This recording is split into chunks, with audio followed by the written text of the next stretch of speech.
Welcome to this week's edition of Black Authors Matter TV, where we interview the latest movers and shakers in the African American literary community. You'll meet some old friends, discover new ones, and stay abreast of the latest book developments around the country and even the world. So sit back and relax for the next 2 hours with Black Authors Matter TV co-hosts Gwen Richardson and Dr. Rhonda Lawson.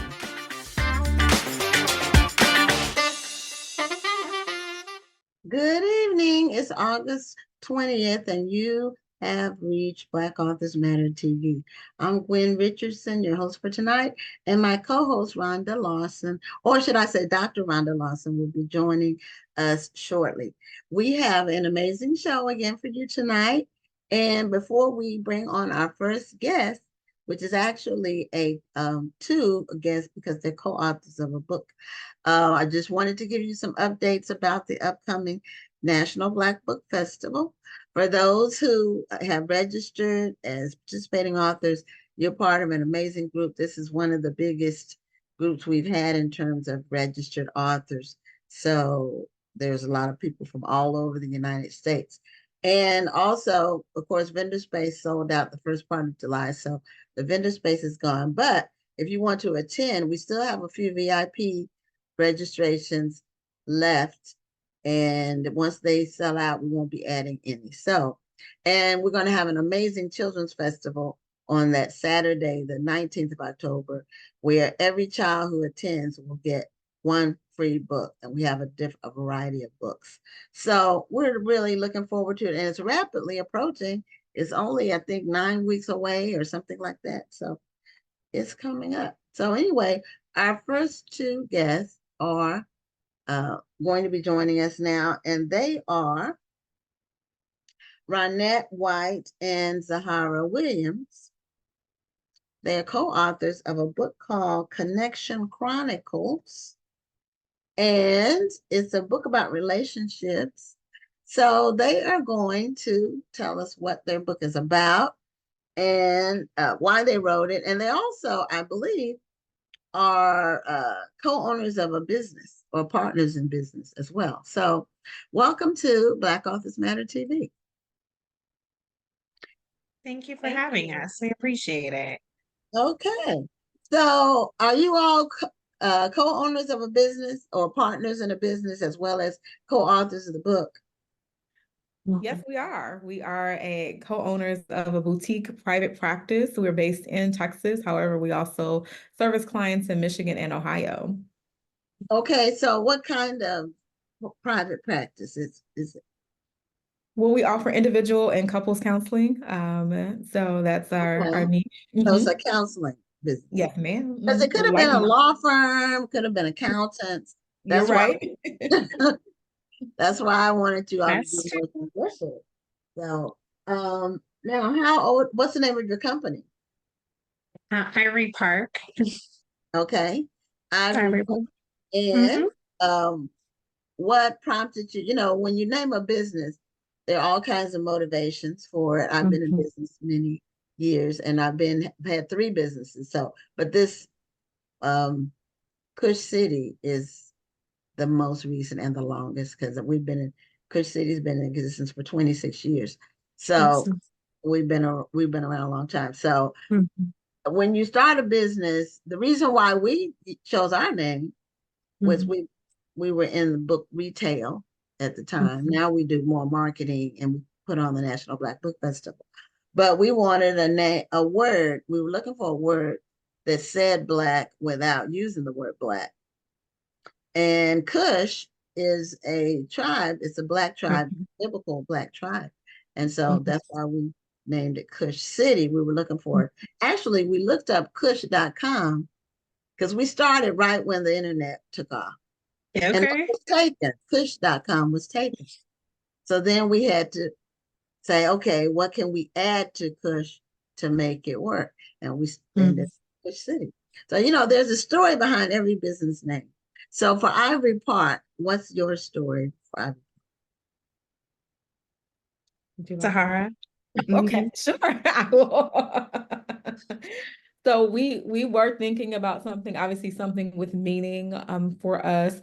I'll start with Park. park, thinking about a place that you go to find peace and tranquility, clarity, whether you're taking a walk or you're sitting on a bench. And so that's what we like for our private practice to represent, is going to a place or coming to a place, which is us, our business, to find that and just sitting in a space that is comfortable for you. Ivory has double meaning for us. There's significance for me, just a family name of one of my favorite great aunts who is no longer with us. Her last name was Ivory, but then we also thought about the significance of the strength of the ivory tusk. And so that's how we incorporated Ivory Park. Okay, see, I told you there's a story behind every business name. There is. So tell us about your book. And do you have a copy of the book that you can show us? Connection Chronicles. Of course we do. Okay. So is this your first book that you all have published together? It is, yes. Okay. Have you all published any books individually? Yes, we have. Oh, okay. We've been busy. Yes, we've published a couple of books together. Then I published individually, and then also with another group. So okay. So do you focus on nonfiction in terms of like motivational self-help type books? yes, a lot of it is about the exploration of self or professional growth and development, healing and recovery, and so those are our spaces that we delve into. Okay. I mean, you can't talk to a therapist without talking about healing and recovery. That is true. So now, do you all, what kinds of patients do you see? Do you focus on a particular, some people focus on trauma, some people focus on family counseling, some people focus on like more medical problems like schizophrenia or something like that. So what do you all focus on for your counseling?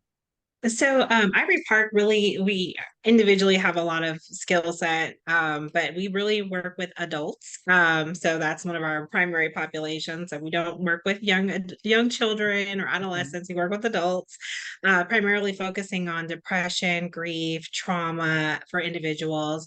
But we also, of course, spend a lot of time working with couples and families, working through trauma healing, connecting emotionally, intimacy, etc.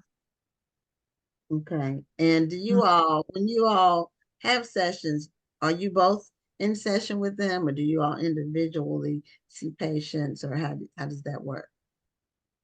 Oh no, we see them she has her own set of patients. I have my own set. Yeah. Okay. That sounds very overwhelming. How do people find you? Like people who need the counseling? How is it mostly referrals? We're on a couple of directories that people go to. So Psychology Today is one. We also have Therapy for Black Girls is also a directory. Therapy for Black Men. I'm Gottman trained for couples therapy, so I'm on the Gottman network, referral network. And I believe, Ronnette, you're on Therapy Den. And yes, and Black female therapist, and I am IBCT trained, so I'm on their directory as well. Okay. For couples. Therapy used to be something, well, therapy is fairly, I won't say new. It's more common in our community than it was in years past. yes, Because, in years past, a lot of them didn't have money for therapy. Two, they thought if they prayed about it or whatever, then it would, and I'm a strong believer in prayer.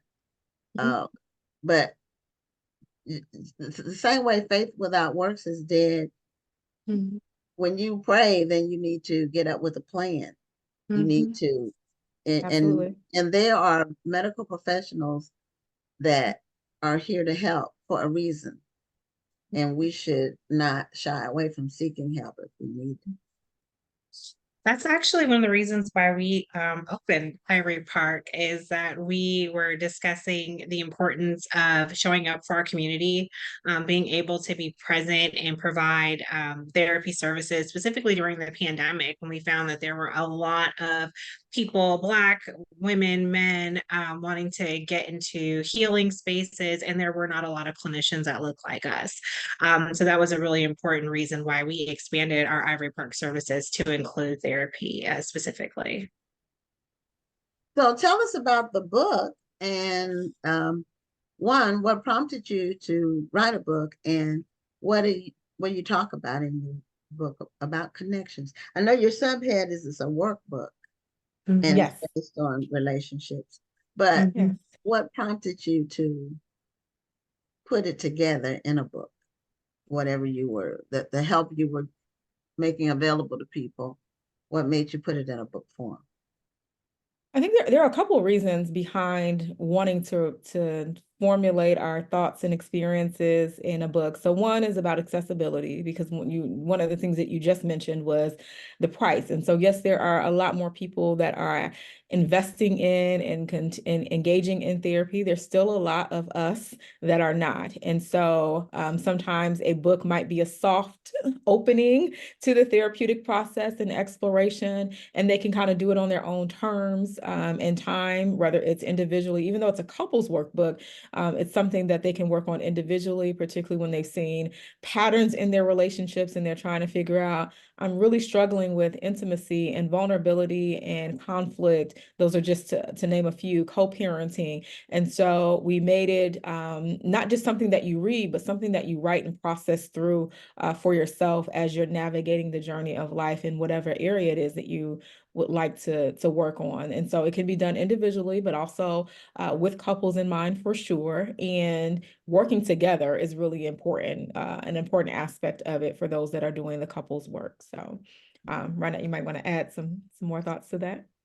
I think one of the key things for me is the communication aspect. You know, as we talk about like our own upbringings and what we were taught about, you know, being seen and not heard, a lot of us didn't formulate our voices, or we formulated them in unhealthy ways. And so we really wanted to give the information about how communication is important to the relationship dynamic, how you show up in your relationship also impacts what you get out of it. So really looking at ways in which we can improve personal accountability, self-awareness, and of course, coping skills.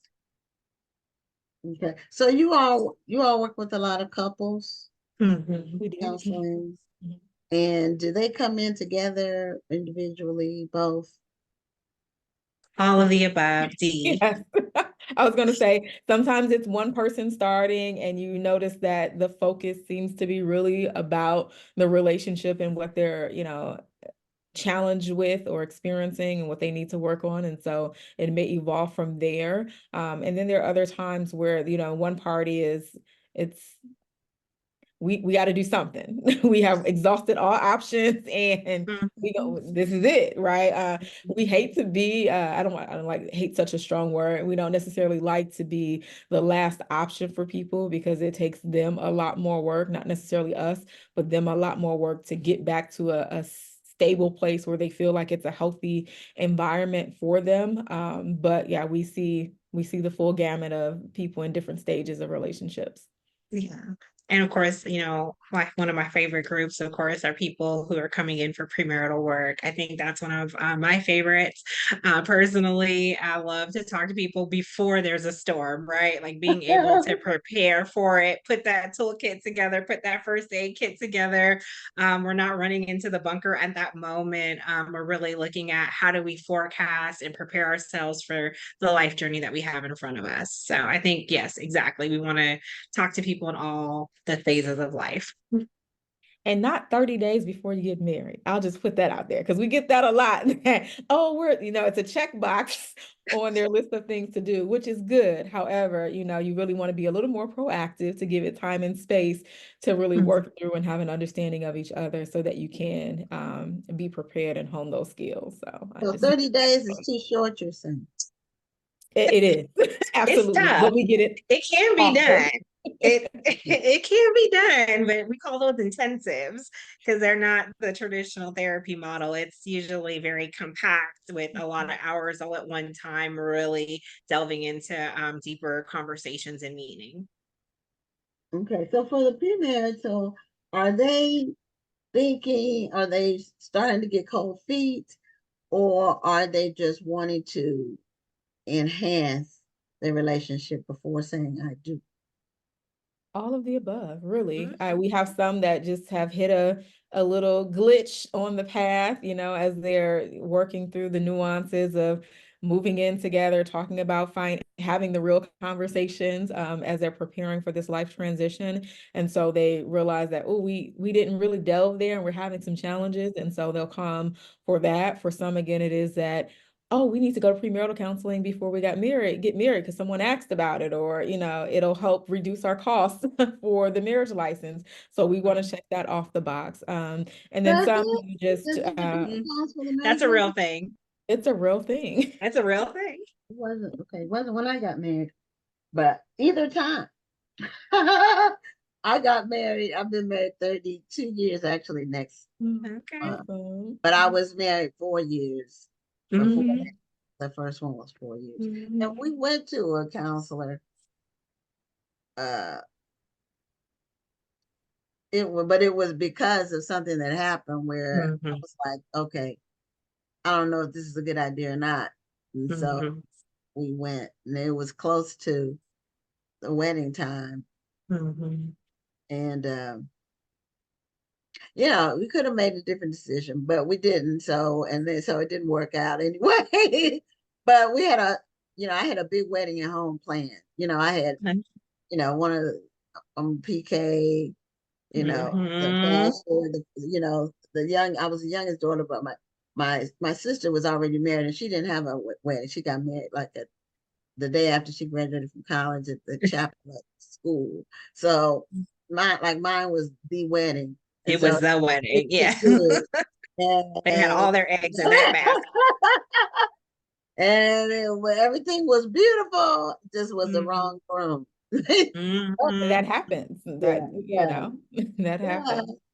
it does. So, the counseling, I do you find that when people come, it's kind of to validate what they already are thinking, to get validation for what their thoughts already are.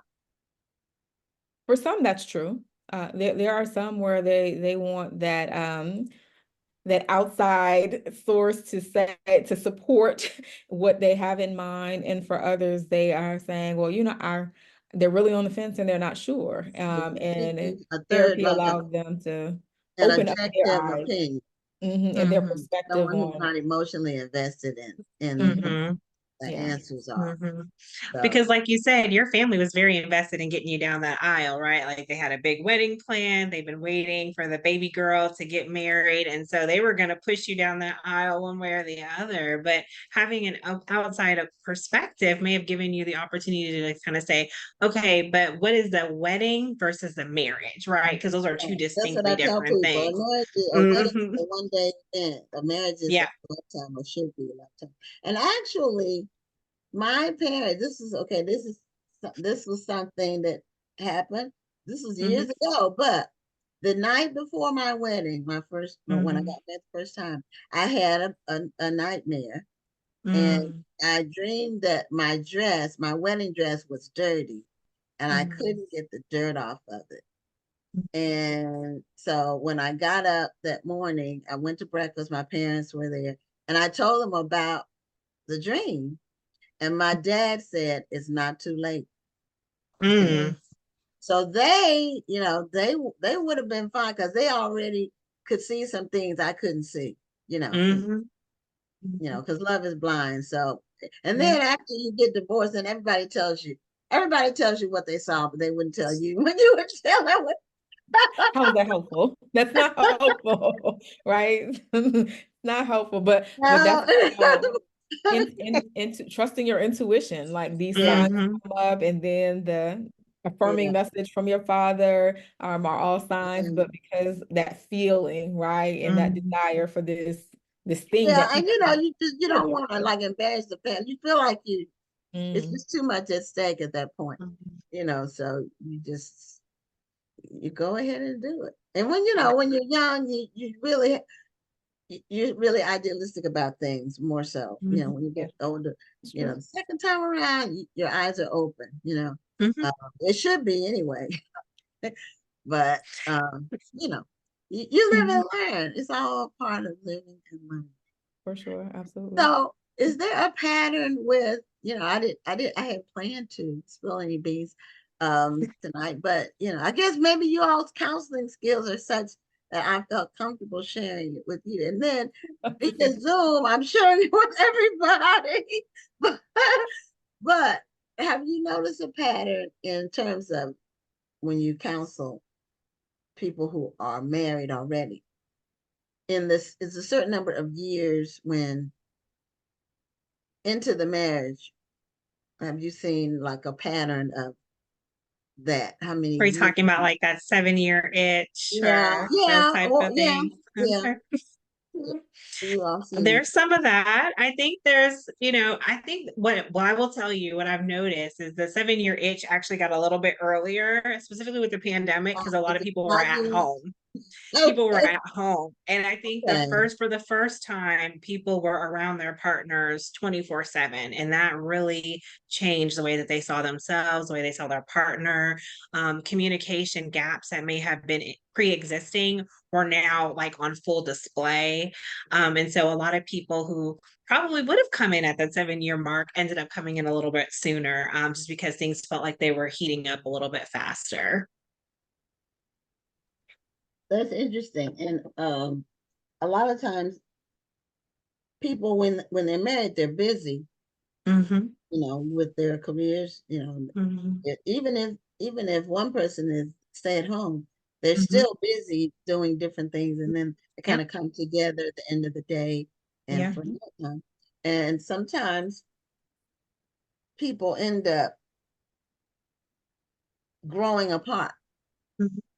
because of that. They have to figure out how to find a way to be together. A lot of times, once you have kids, the kids become the focus, Mhm. Absolutely. of everything. So everything centers Mhm. around the children.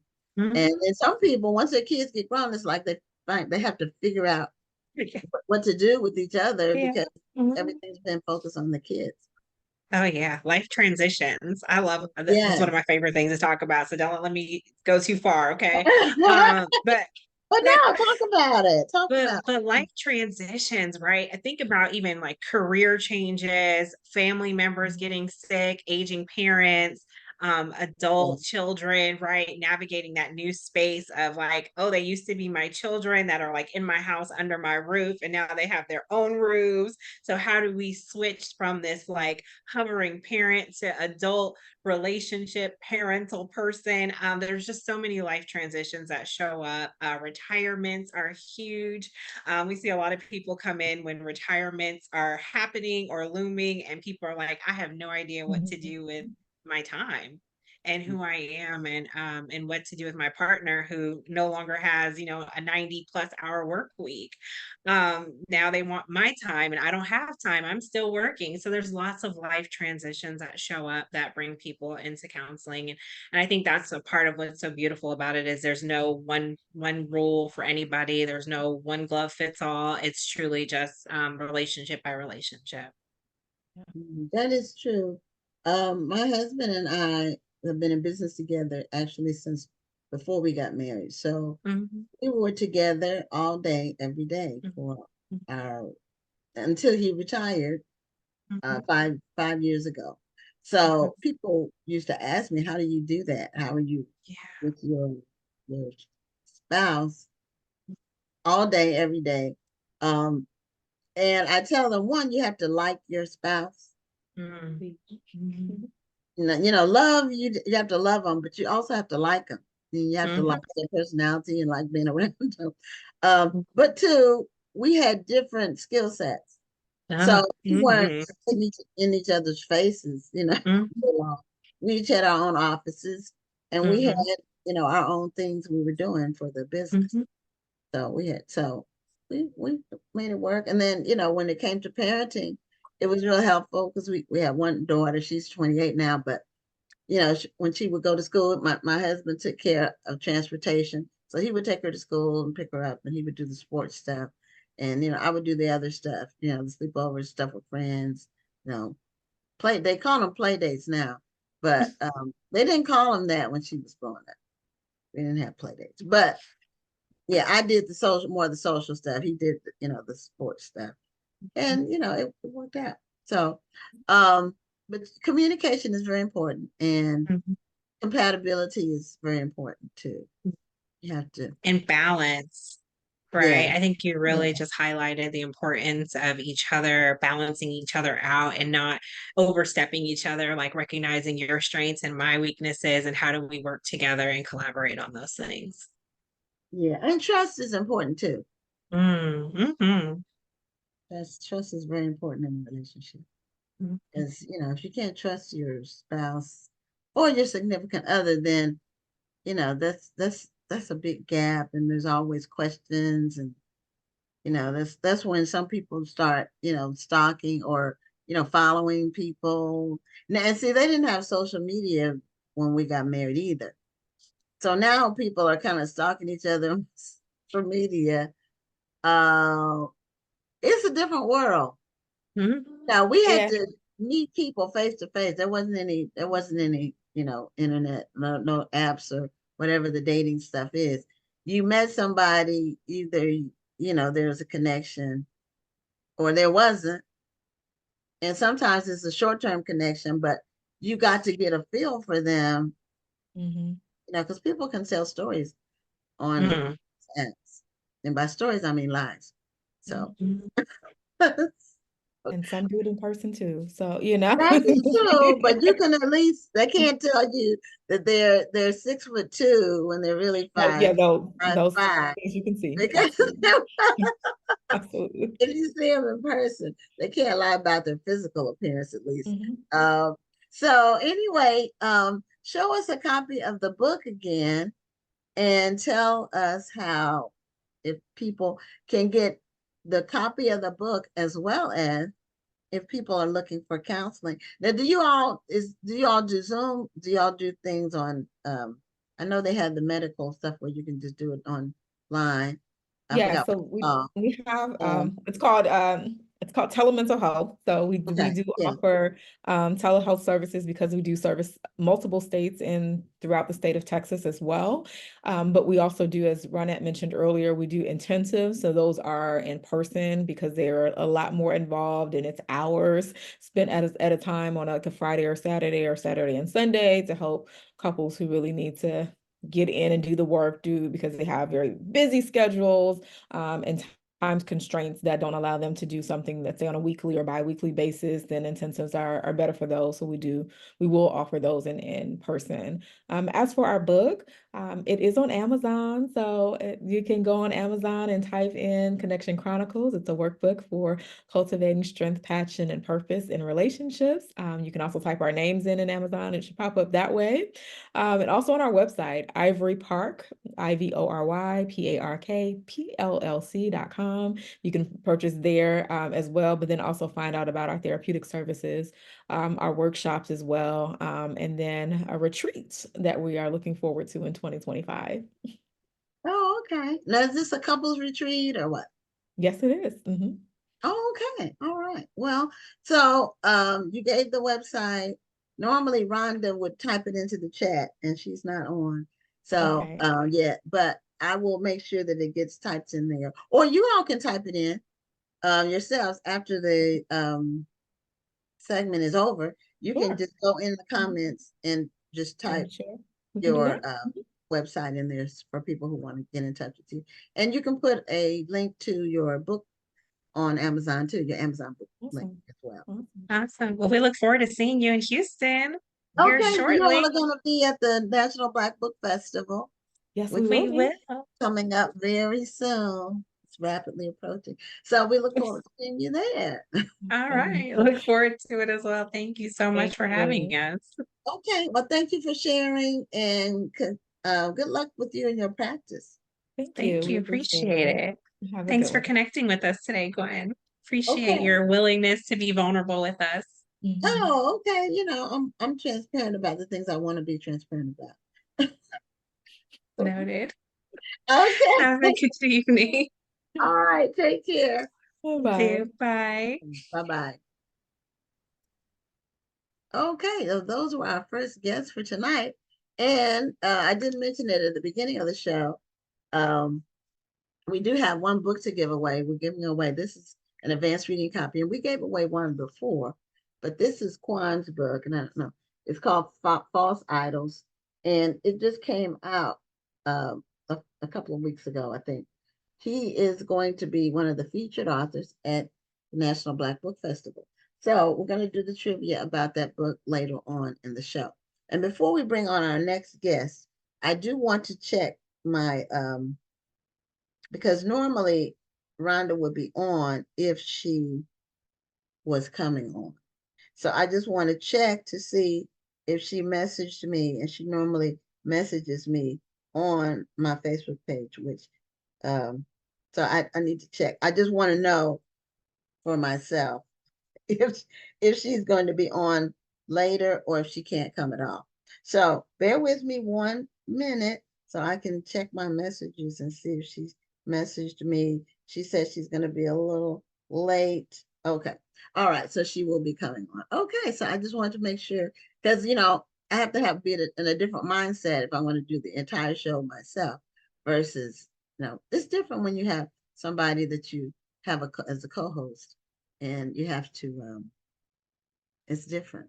All the energy comes from you, whereas when you're as a co-host you can share some of the energy. So anyway, it's all good. So our next guest has been on the show before, and I think it was maybe a year and a half ago. Her name is Sharon C. Cooper, and she has on her Black Authors Matter t-shirt.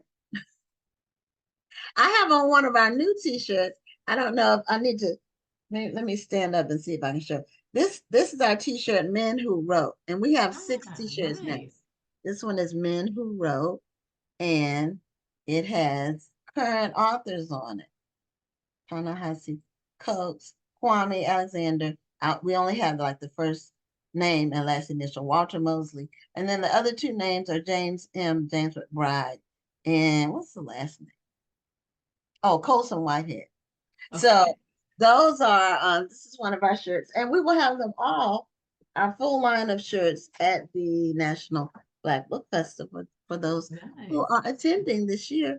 And so Sharon, welcome back to Thank Black you. Authors Thanks for Matter TV. having me. Yeah, and you were on like a year and a half ago, I think. I'm guessing. I But think it's been at least a year. yeah, it Yeah. has. It has been at Okay. least a year. So you were on with another book that had come out recently, and now you have a new book. So, and this is book 6 in a 6-part series. And It it is. Yes, it is. I had to think about it because I'm on a different series now, so it's oh, like okay, so there's a trying to delay. keep us straight. Now, are you indie published? I am indie and I have, well, actually my contract for traditional has finished, so technically yes, I'm indie. Okay, now is this 6-part Hybrid. Yeah. series? So Is this one of your indie series? this is. Okay, all right. And this one is about the Jenkins and Son Construction Company. So it's about a family business, I guess. I'm guessing. It is. Okay. It is part of, it's actually a spinoff. It's the Jenkins and Sons construction series, but it's a spinoff from my Jenkins family series. And the family, it's a family-run construction company. And each story, the first series had 5 stories, and this series has 6 stories. And in each one, just try to, share the family dynamics, how close the family is, and how they kind of, how they come together to run this business, basically. So So how many, so it's on the cover of this one is The Cost of Love. You have a copy of it with you, I do. Andy? So you can show the cover to the audience. Yeah, it might show up backwards, so I'm not sure how that works. No, it's forwards. Oh, It's okay. only backwards if it's Zoom, but if it's live stream Zoom, it's Okay. forward. Okay. I learned that when I did some live Zooming, and I did Zoom, but it wasn't live on Facebook. Gotcha. Oh, I did Facebook Live. That's what it was. I did Facebook Live, but it wasn't on Zoom. So Facebook Live is backwards. Okay. But Zoom, and then you do Facebook, is forwards. Okay. And I have no idea why, but that's just like some trivia. I learned that. So I like that. Show the cover again. One thing that caught my attention about the cover were the colors, the color matching that you did. Because Yeah. there's an art to doing these covers, and I always like to look at people's covers. But you matched that green with, it looks like some green at the top. Yep, it's blue and black. Okay. Actually, I have to give all credit to the cover designer, Liz. She designed it. Usually what she'll do is ask me what I want, and usually I don't know what I want.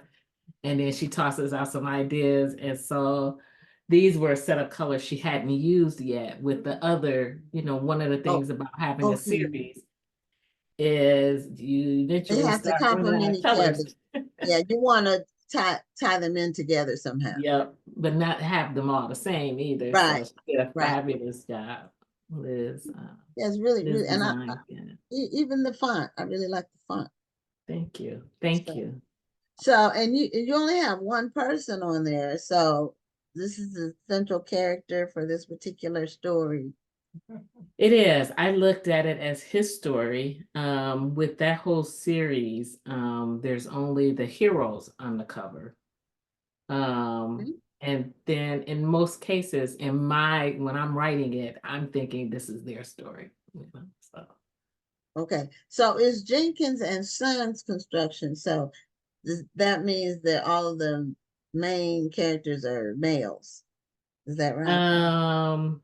In this series, yes, the Jenkins family series, the first 5 books were the granddaughters. It was the patriarch retired, and so none of his children wanted to take over the business, so he passed it down to his grandchildren.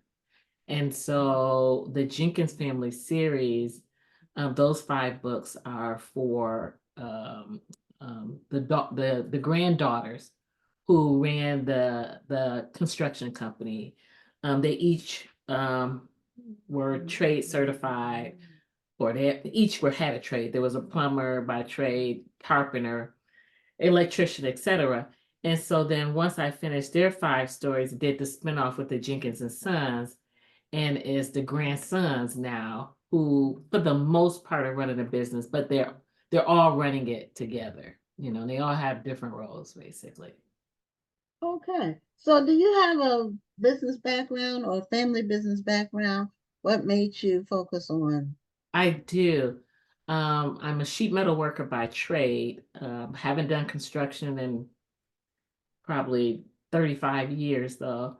And then I have a business background. I assisted in running our family's business. It was a pretty large childcare center in Wisconsin, and that was maybe 20 years ago. And so now I just write about that stuff. Okay, because I have a business background, to write about business, unless you just take it from the drama part. Some people, like the family business, for example, the Carl Weber series, they have a business, but the story is more about the drama than it is about the business itself. Okay.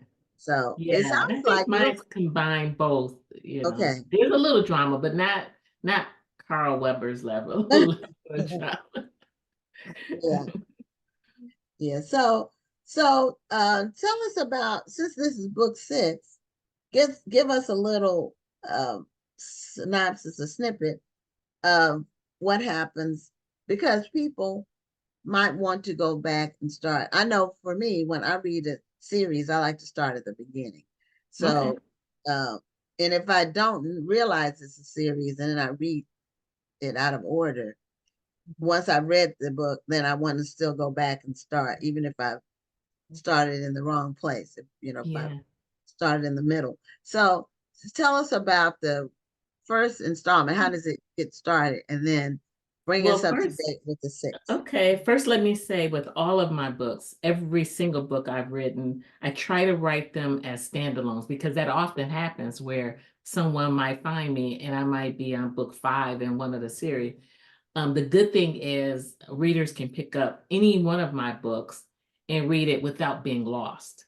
So if they haven't read the other 4 or 5 books, they won't be lost. I definitely wanted to just say that. This particular series starts with Love Under Contract. And this is that is Nick and Samira's story. And it's when, because I mentioned that um the Jenkins family started with the girls, basically, the granddaughters. And so when that 5th granddaughter got married and relocated to New York, she kind of had to pass the baton to the next, cousin who was in line, basically. And then that's where Nick came in. So it starts, the series kicks off with Nick and Samira, and it kind of introduces a little bit more about the business, the grandfather who's the patriarch of the family, who they all look up to. He's this bigger than life kind of guy, but loves his family. And so it showed him, basically teaching him. There were some scenes where just schooling him on, how to handle business situations that came up during that story. That story had a little bit more drama than some of the other ones. And it just kind of set the tone. Let me do that. I attempted to set the tone for the rest of the stories in that series. He has a twin brother, and so Nick is, I think his role is he's a sheet metal worker by trade, but he manages the company now. And then his brother, who has a finance background, he's the CFO of the company. So he's the second book. The third book, who's the third book? I can't remember who the third book was. I think the third book was one of the carpenters. That might have been Jerry, then Liam. Liam was the architect. And so each book, each of the characters, they either have a trade or something that can enhance the business, basically. Oh, wow. Okay. Yeah. And so in The Cost of Love, this character, Antonio, he is an estimator, but he has a degree in business, and I believe engineering also. So he adds another layer or another level, I'm not sure which would be the proper way of saying it, to the business. So they each have a background to run the business, basically. Oh, And okay. in each story I do, one of the readers seem to really enjoy, or fans of the Jenkins family. In each of the story, there's a Sunday brunch. Their grandmother, matriarch, wants her family to always eat together, eat, pray together, and things of that nature. But she insists that they show up for Sunday brunch. And Sunday brunch is this big, huge, banquet like every Sunday. And their family is so huge. So, they live in a mansion and the whole family, generations, show up on Sunday for Sunday brunch. And so that's a big part of the series also. Okay. All right. Now, how many books when you were on before? I'm trying to recall it. But seems like you had like 30 books or something like that. Is that a close? I can't remember then, but right now I'm either at 43. I think I'm at 43 now. Okay. I knew there were a lot. I knew it was like more than more than 12 and more than 24. Yeah, So yeah, I knew it was quite a few. yeah. And those are, And some are indie, some are traditional in that number. Yeah. okay. And so what do you like most about the writing that you do in terms of um how you present it to the reader? Like I think what do you like most about doing that? yeah, I think what I enjoy most of my stories, even if they're the series characters aren't related, I really try to create this family vibe through, like, even with my Atlanta's Finest series, they are a group of security or personal security specialists, but they're a family, a connection, whereas, kind of family driven, sort of speak, even though they're friends, co-workers, but they come across as a family. And that's the same with the Jenkins family, with the Reunited series. So that's one of the things I really am pro family with my stories. What do I enjoy? I think what I enjoy, and hopefully readers enjoy, is every book is different.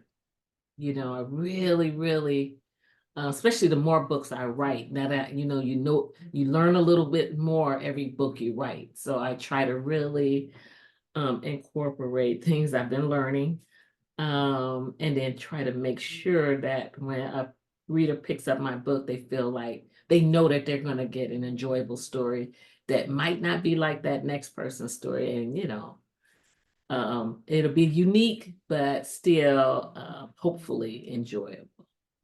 Now, are they all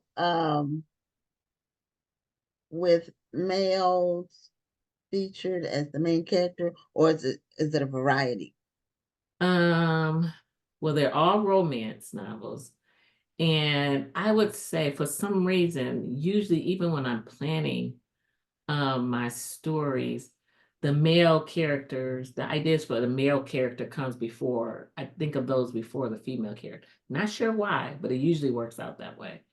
I don't know if it's just easier or, so when I'm mentioning a story, I often say, Ashton's story, or, I usually mention the guys more quicker than I mention the heroines. Not sure why though. Yeah. Not sure if I even thought about that really, but Okay. So how long have you been writing? When did your first book come out?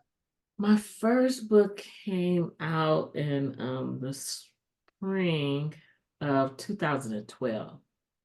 So what is Well, that? you've done a 12 lot of writing in a short period of time. years. Yeah. 12 years now. Yeah. Yeah, and you have 40 something books. That's a lot. That's Yeah. a lot of Yeah. writing in a short period of time. It So do is. you write full time? I do. I didn't Oh, start out writing full time, but the last few years I've been writing full time. okay. And if you were to give someone advice who wants to be like, how far in were you before you made the decision in terms of book count? How far and what made you decide I want to do this full time? Ooh, how far in was I? I might have had, I can't remember. I probably had at least maybe 10, 12 books, maybe even more than that before I did it full time. Because I eased into full time, whereas like was originally working full time, then started working part time or Okay. doing some consulting work. And so I kind of eased into it. So it's kind of hard to say, because I still did, even though I was writing full time, I still did some consulting on the side. So yeah, I would say, tell anybody, don't quit your day job right away. Well, I tell people that about and writing full time is kind of like being in business. It is. And I'm an Totally. author too, but that's not my primary source of income at all. Okay. But I tell people if you have an idea and you have a little money to get started, make sure start part time and make sure you have proof of concept. before you, and even then you might want to wait. Then you need to wait till you get your revenue up to a certain point that it can sustain your lifestyle. You don't It want to helps. out poverty. Oh, Yeah, it no, definitely helps. And yeah. it's up and down, especially these days, yeah. Yeah, you I have to be still enjoy flexible. it to certain, every now and then I think like, okay, maybe it's time to do something different and then do this part-time, but then more story ideas come and I just kind of keep going. So we'll see. Well, if you're able, you must, well, you wouldn't have that many books unless you were indie and traditional, because you wouldn't have been able to publish that many books in that shorter period of time. Because your books are trade size, they're not like the small paperback romances. No, they average probably anywhere from, I don't know, 225 pages up to 300 and some pages, maybe. Okay, so yeah, so you your writing, like some romance authors are putting out like 4 books a year, but they're the smaller, size.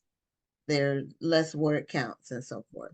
So for romances, but yours look more like, now they have a category women's fiction, which is kind of like quasi romance and um, mainstream, but featuring a woman as a main Yeah. character. I've actually considered writing, trying my hand at women's fiction.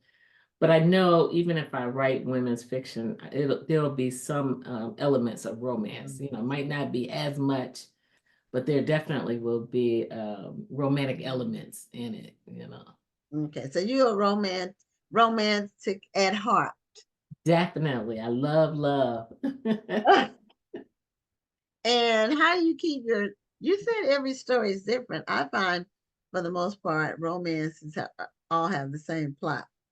And people want they want the happily ever after at the end. People who Yeah, do romance, that's like a requirement. it is. It is. You have to, if it doesn't have that happily ever after or happily for now, then technically it's not a romance.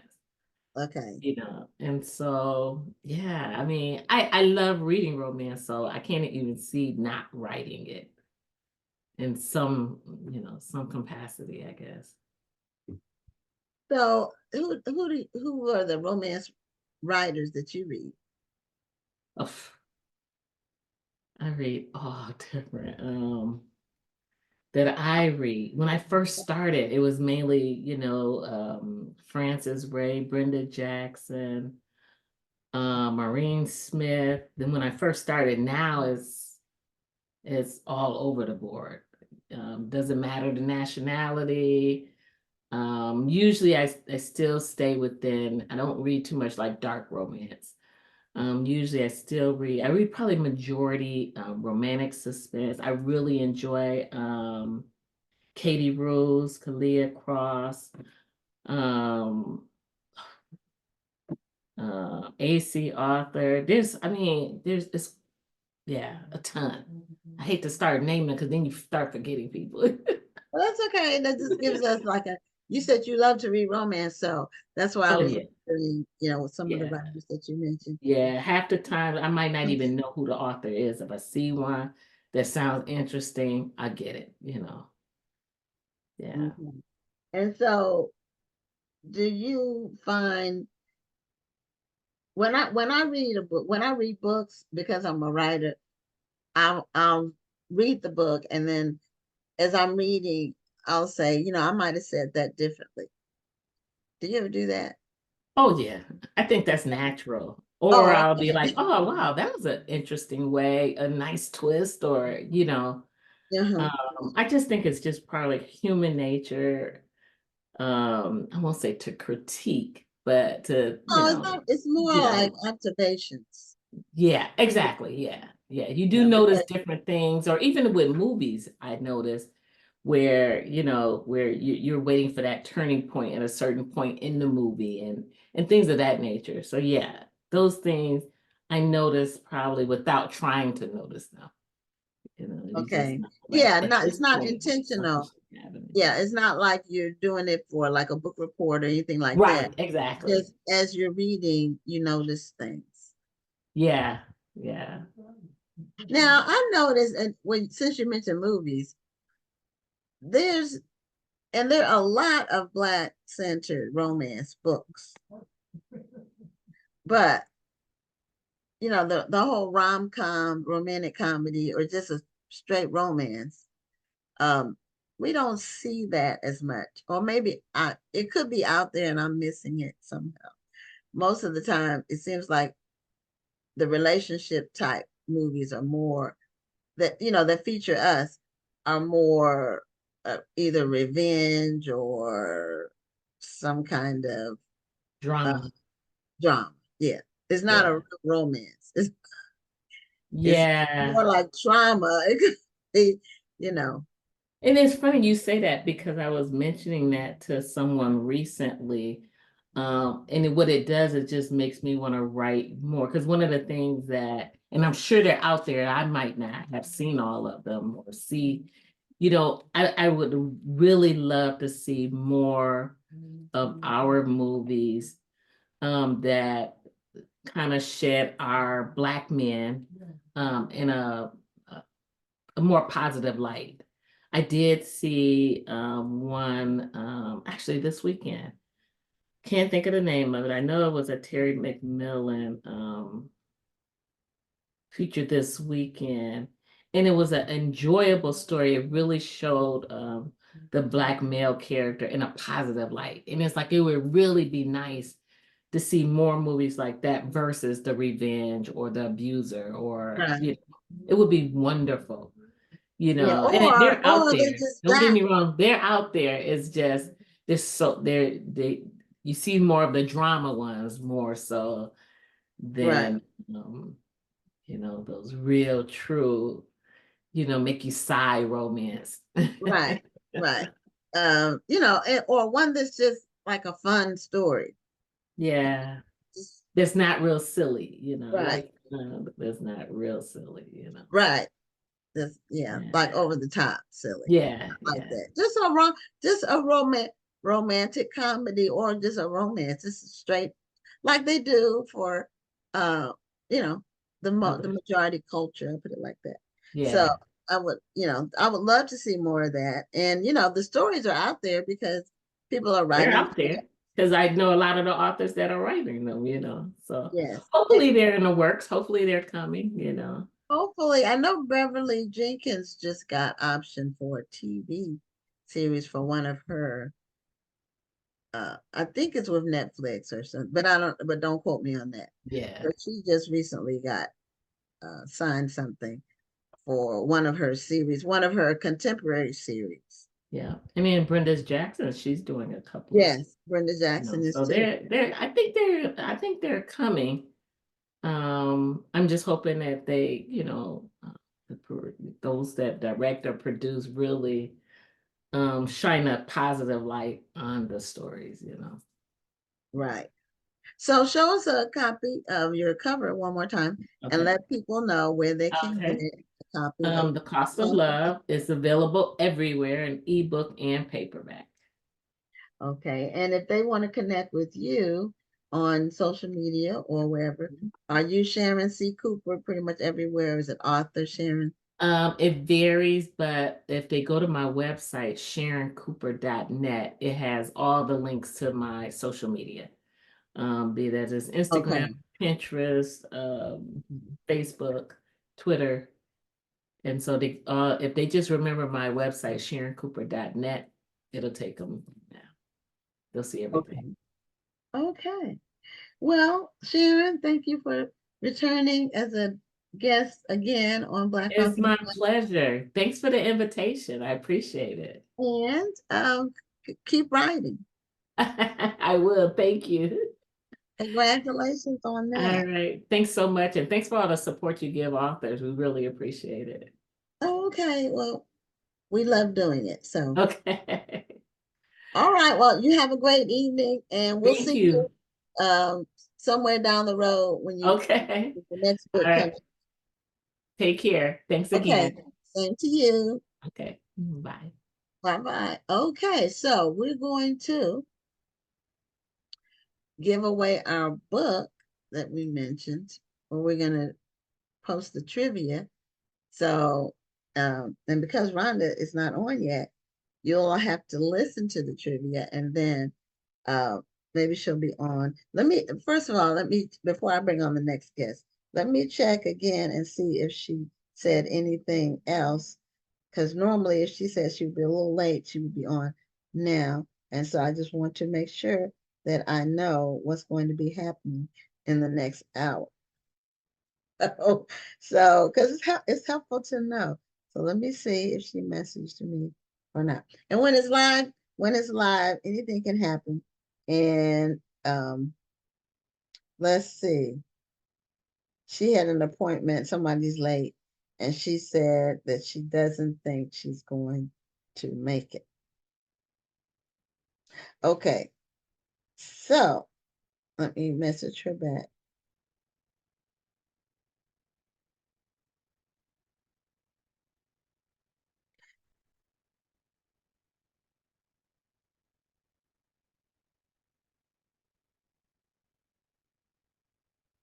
Okay, so I apologize for that.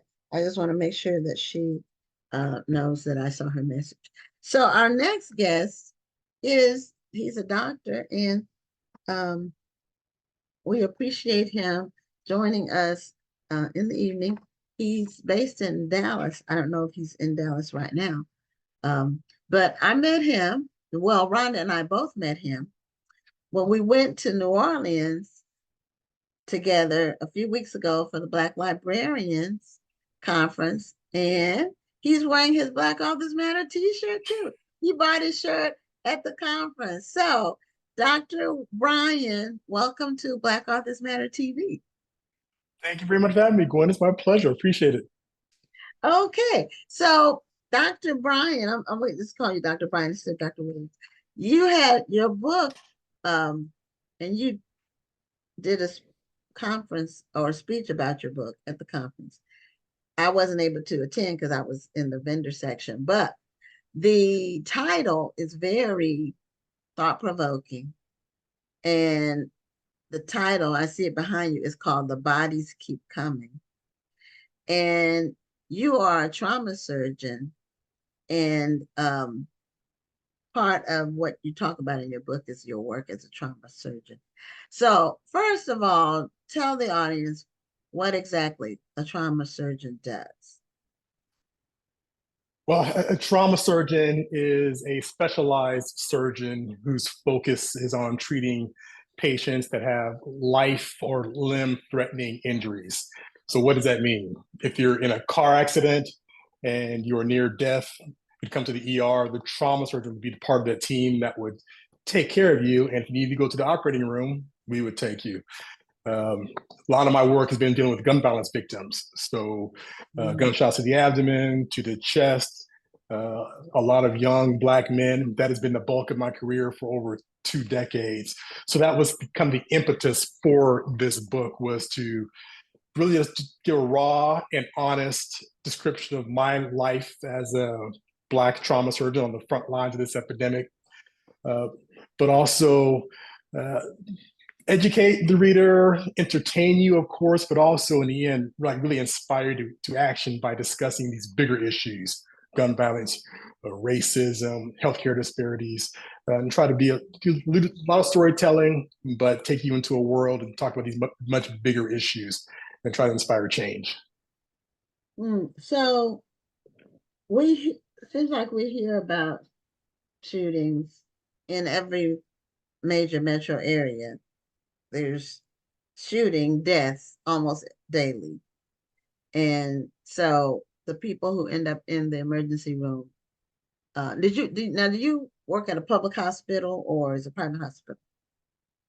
My career has always been at public hospitals. That's why I chose to work in these hospitals, because I wanted to take care of patients that had nowhere else to go. I felt that that's what it meant to be a doctor, was to provide the highest quality care to anyone. So from Atlanta, Dallas, Chicago, Boston, and Tampa, like I focused on working in these county hospitals so I can be part on the front lines of the people that need the most help.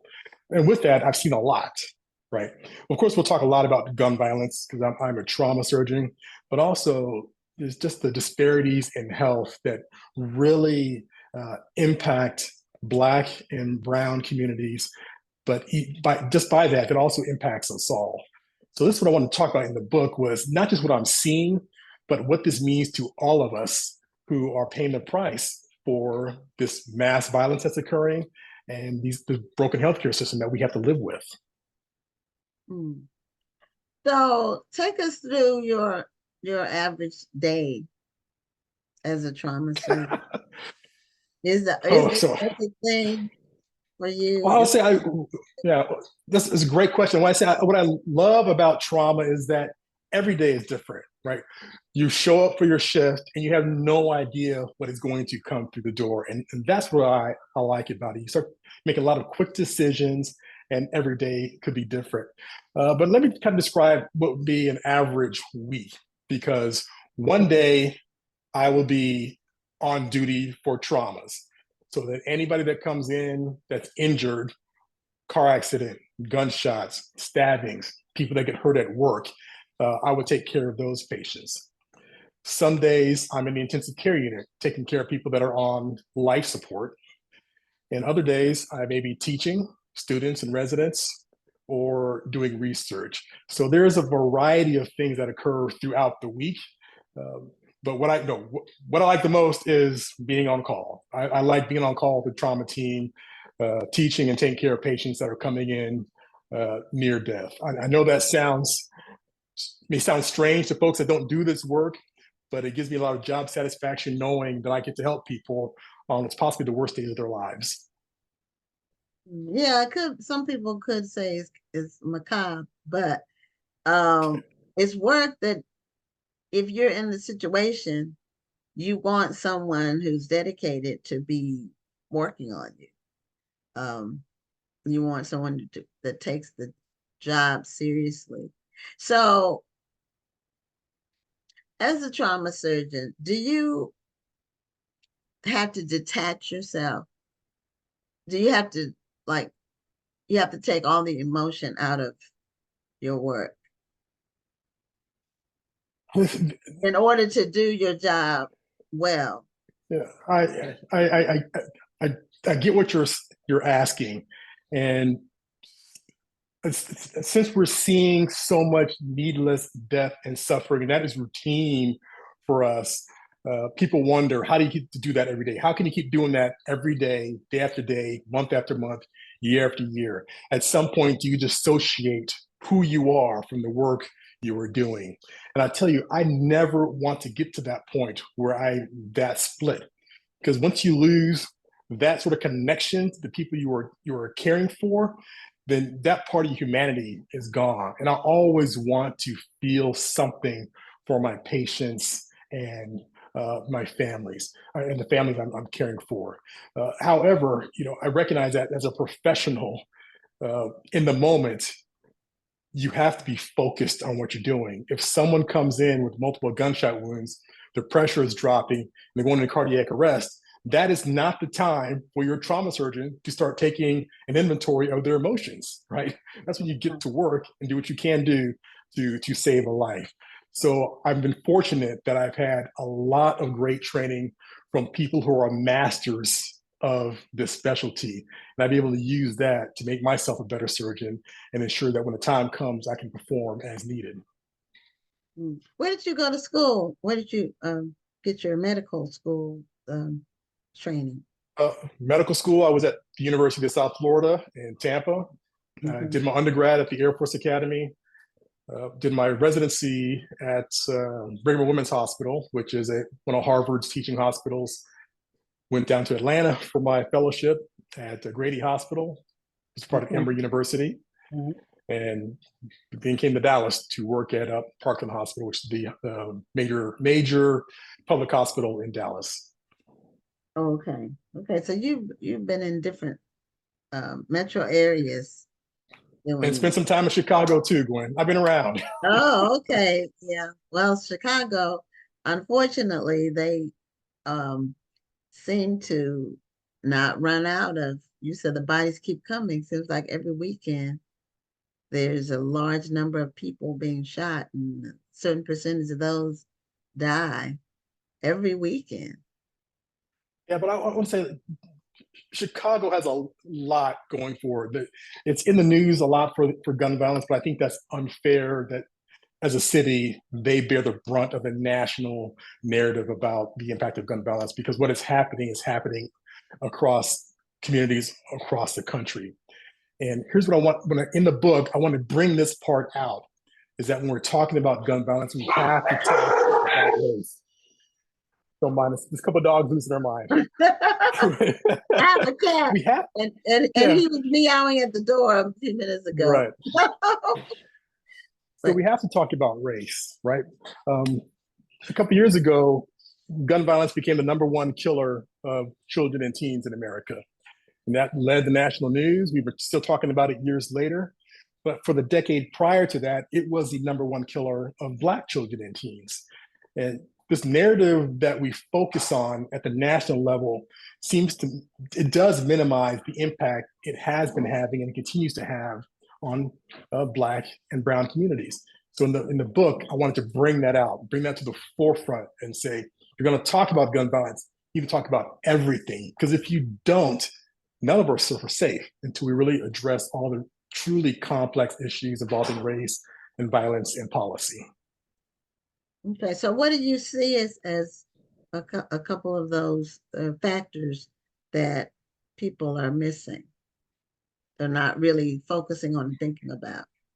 Because we hear about the end result is what we hear about, the tragedy, but not what leads up to it or what's sure.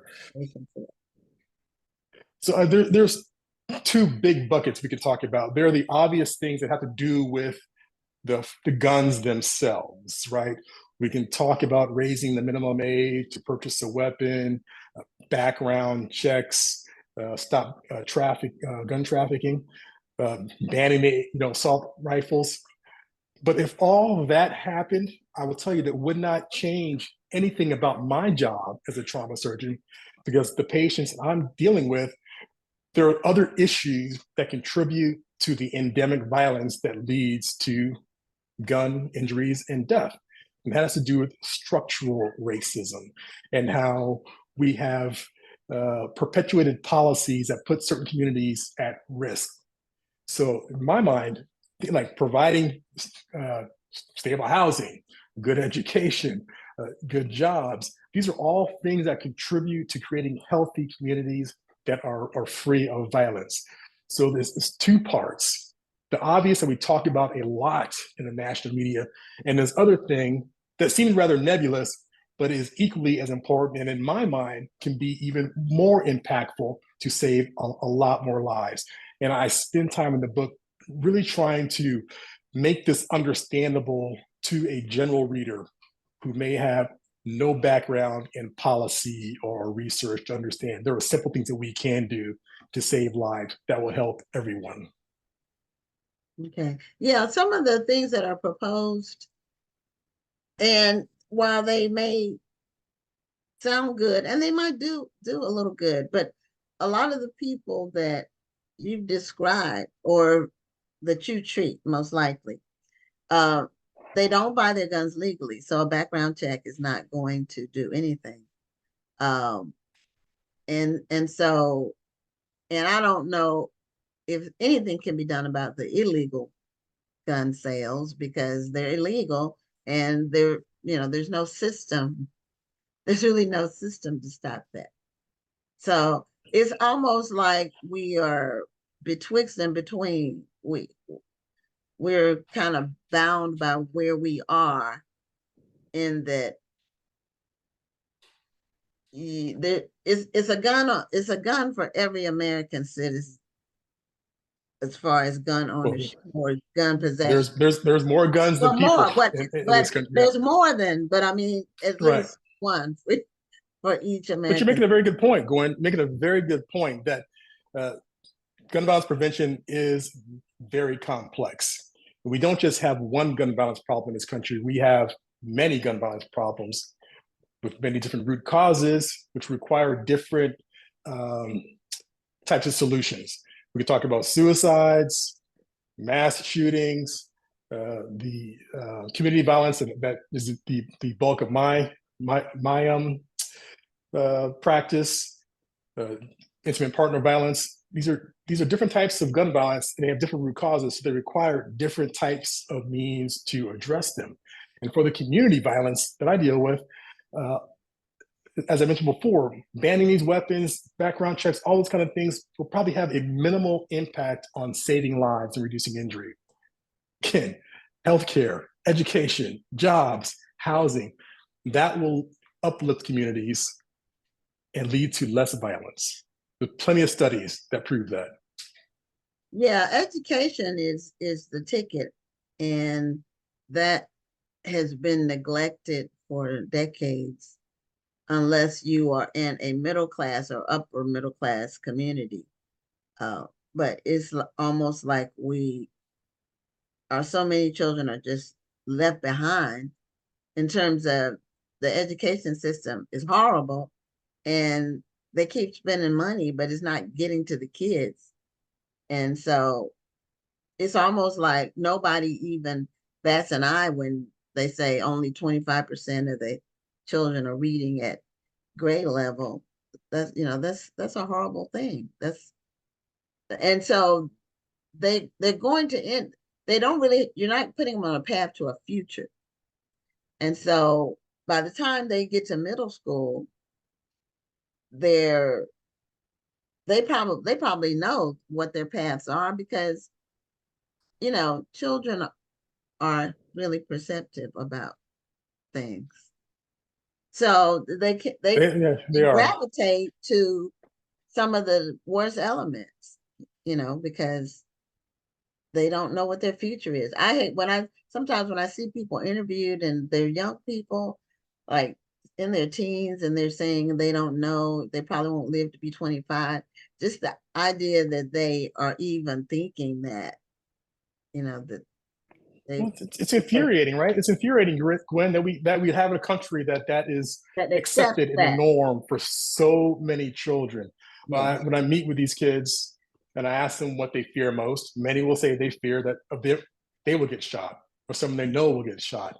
I go into a room and ask people who know someone who's been shot, and over 90% of the hands go up. These are kids, these are children and teens that are living in these sorts of environments. We can do something about it.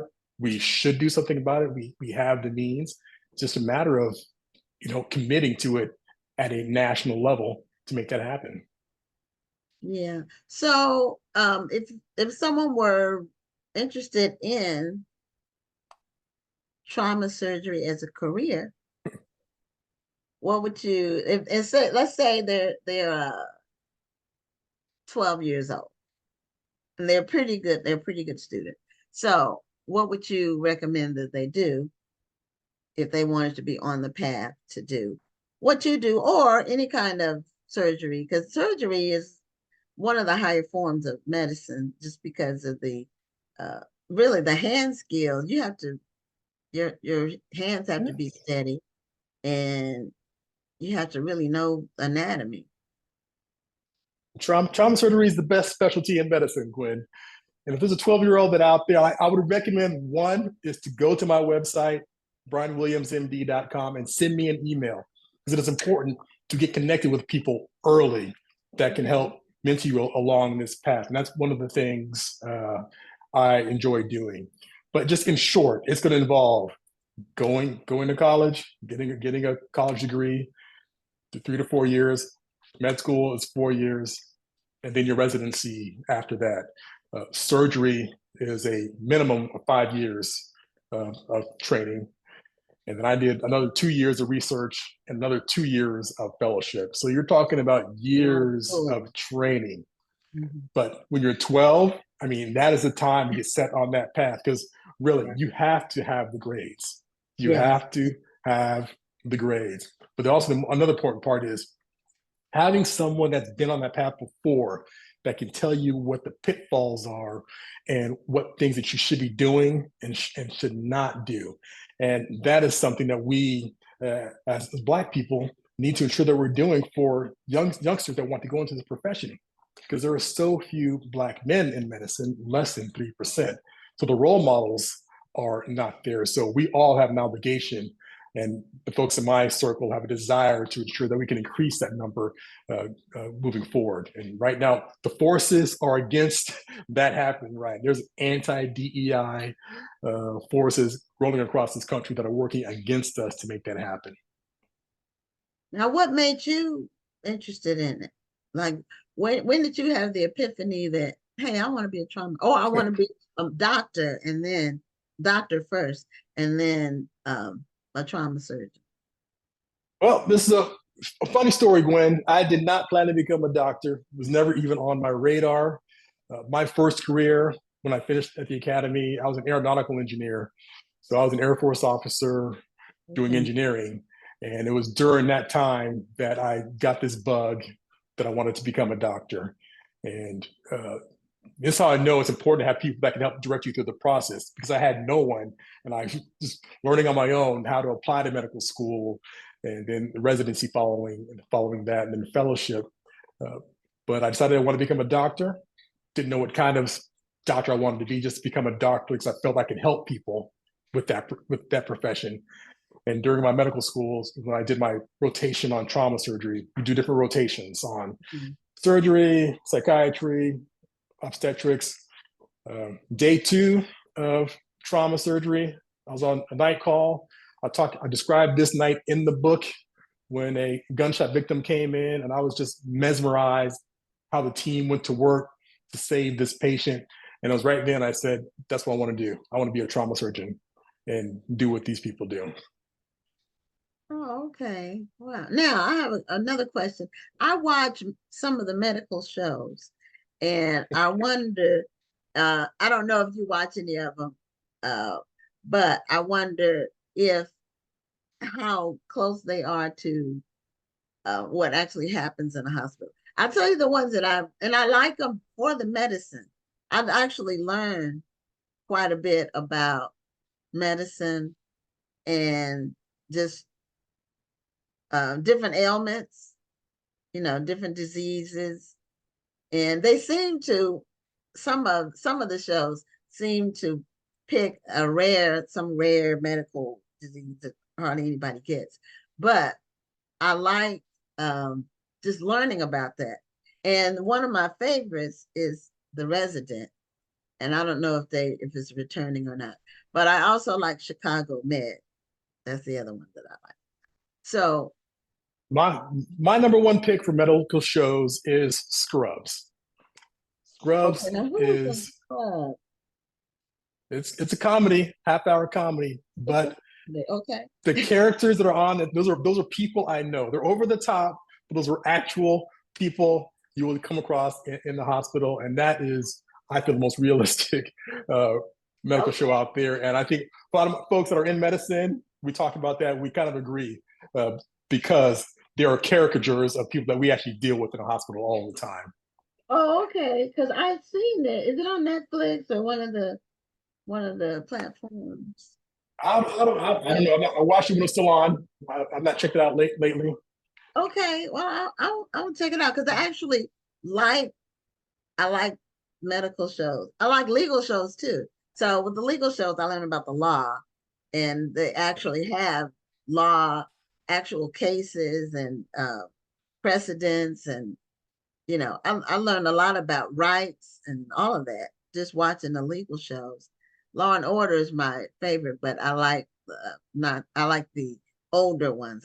Some of the newer ones they went weird to me. But anyway, so well, if I had a chance to do a television show when there are some things I would make different about these 1-hour medical dramas to make them more realistic and pertinent for the times we are in. If I had that opportunity, that's what I would do. Okay. Well, would they have the same entertainment value? Because that's what Hollywood is looking for in it. Better entertainment value. Better. So how was the reception been? When did your book come out? Exactly. Book came out September of last year. So we're coming up on the 1-year anniversary. of the release, and I've been really pleased with the reception. The launch, the beginning, a little bit impacted because at the time I was running for Congress, so that kind of truncated my book tour and impacted some of the outlets that were willing to cover the book since I was running for office at the time. But even a year later, I'm still getting emails and social media messages that talk about how the book has impacted them. Got one today. I'm still asking to come speak on the book.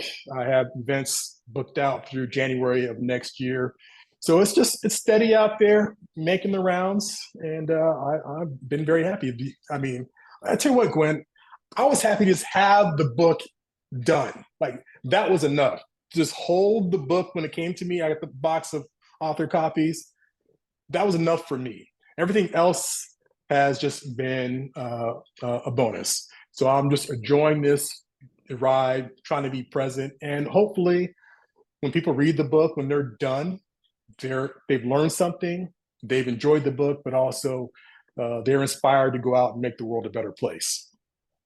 Well, I like your title, and one of our regular viewers said, it's such a great interview, and please, Dr. Williams, I don't know if you're on TikTok and Instagram, but this person recommended you get on TikTok and Instagram to reach the younger audience. Yes, there's so many know. platforms and not enough social time. media overload. Yeah, Social media that's overload. The way I'm trying to write, Gwen. I'm trying to write. I know, I understand it because I'm not on TikTok, and I mean, I'm on Facebook and I'm on Instagram a little bit, but there's so many. But I will say, you can split yourself. To me, you can just be too taken in too many different directions, and it will be hard to be good at all of them. So I try to focus on the two that I can be good at. I'm mostly active on Twitter and LinkedIn. Okay. Dabble in Instagram. Okay. I may have my daughter do a TikTok at some point. She can handle that. But really, if you want to contact me, if you go to my website, I answer all of my emails. And you will get the emails come to me. I will respond to you. And like I said, Twitter and LinkedIn are probably where I'm most active when it comes to social media. Okay, yeah, there's a lot, as long as somebody's on one of them, they can be contacted. But tell your viewer, point taken. I get it. Okay. Point taken. Okay. And her name is Mary. I love the title. A title is really important. A title and a cover on a book are really important.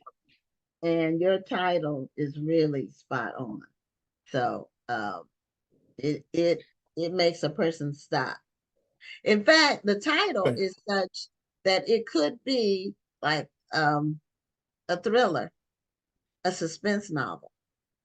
It's that kind of title.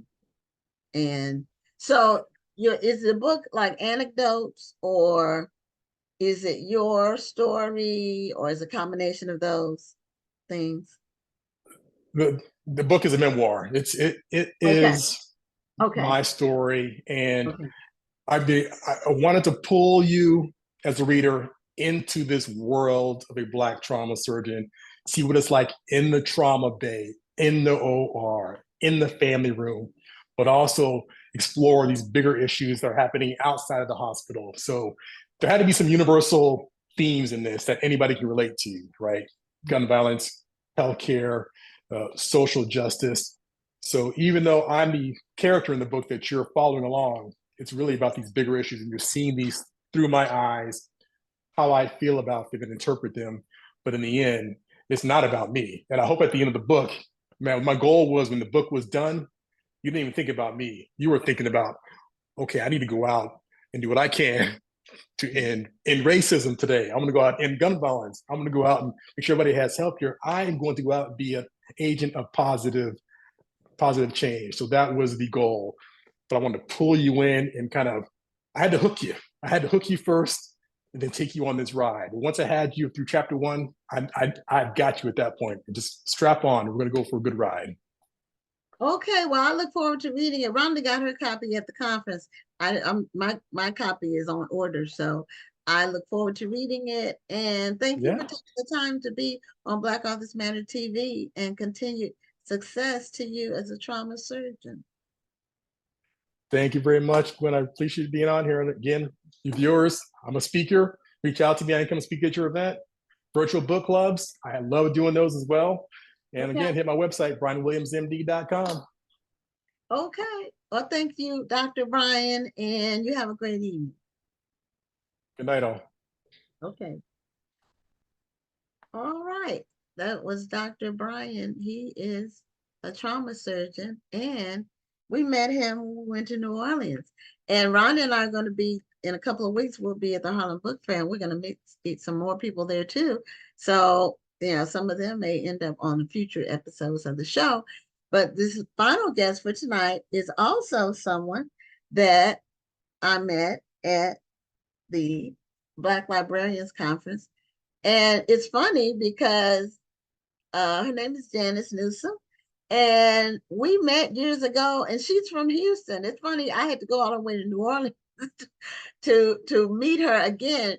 She used to come to our store, she said, when we had our store years ago.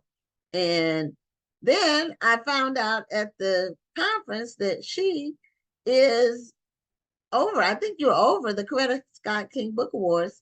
And so I said, we have to have her on Black Authors Matter TV. So welcome, Janice. Thank you for being a guest on the show. Thank you. Thank you for having me. Good evening, everyone. And yes, I am the chair of the Coretta Scott King Book Awards Roundtable of the American Library Association. Okay, so the Coretta Scott King Book Awards is that is an arm of the Black Caucus. Yes, it is. It is So, one. It's one of the roundtables. There are, I think, approximately 19 roundtables, and I've forgotten how many divisions there are, but we are one of the roundtables of ALA. okay, so but for the Coretta Scott King Book Awards, you all do the evaluations of the books and make the awards. Is that correct? Am I correct? So the CSK BART, the initials are CSK BART. We honor the legacy of Mrs. Coretta Scott King as well as Dr. King. And what we do is we promote award-winning children's and young adult literature that is written by African-American authors or illustrated by African-American authors, and that depict the Black experience. And so what happens is that publishers submit titles that they believe are appropriate and eligible for that award. And the award is given annually.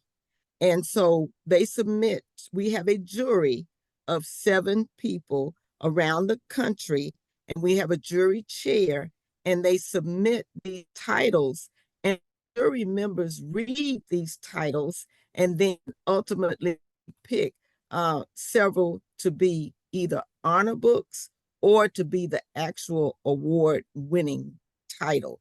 We also have another award that we give, which is called the John Steptoe New Talent Award.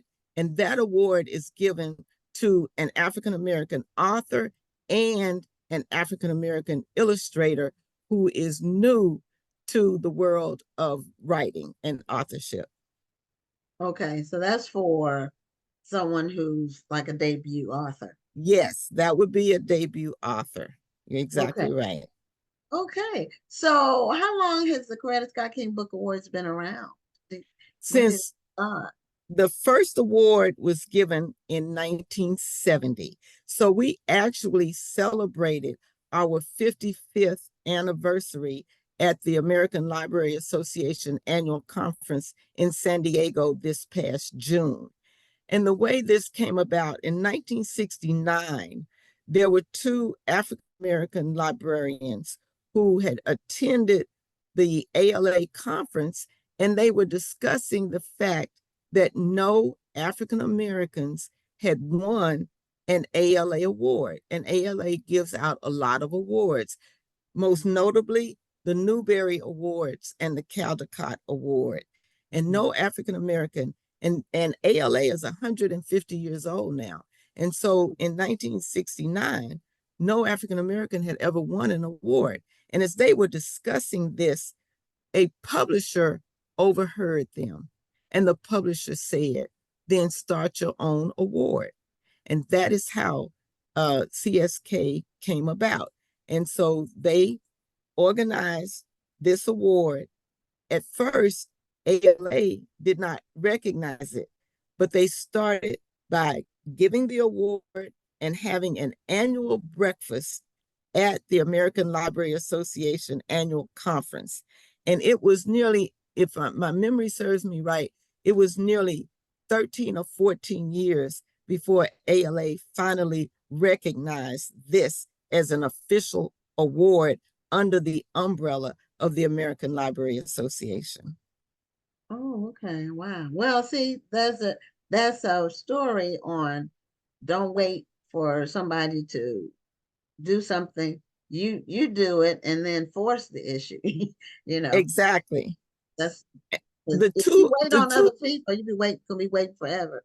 That's right. They're never going to do it for you, right? So we have to take control and do it ourselves. And so the two librarians they're now deceased, but Mabel McKissick and Glendon Greer.